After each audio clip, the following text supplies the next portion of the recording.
À la une aussi de l'actualité, un scandale de corruption en Ukraine. Un proche du président Zelensky est accusé d'avoir détourné des fonds dans le secteur de l'énergie. Il est question de 100 millions de dollars d'argent public. La population est en colère. Explication avec Linda Palmart et Alice Debati. Les mains derrière le dos, Igor Mironiuk est entendu par la haute cour anticorruption ukrainienne. Cet homme est l'un des acteurs clés d'un système qui aurait permis de détourner des dizaines de millions de dollars à l'entreprise publique du nucléaire ukrainien.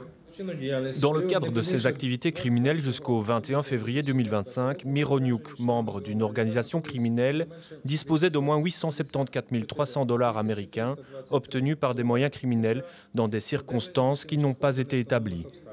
Parmi ses complices, un groupe de fonctionnaires et des hommes d'affaires dont le discret Timur Mindish, très proche du président ukrainien. Selon l'enquête, l'ancien ministre de l'énergie, German Galushenko, aurait également reçu des avantages personnels dans cette affaire.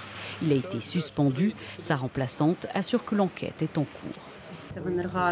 Energoatom, en tant qu'entreprise clé qui fournit plus de 50% de la production nécessaire au système énergétique ukrainien, est sous le feu des projecteurs.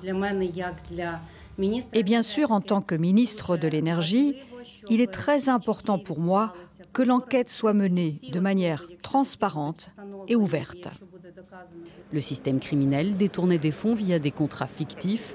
Le préjudice causé à l'État est énorme, près de 100 millions de dollars. Le président ukrainien réclame des sanctions. Des mesures efficaces contre la corruption sont nécessaires de toute urgence. Des sanctions doivent être appliquées.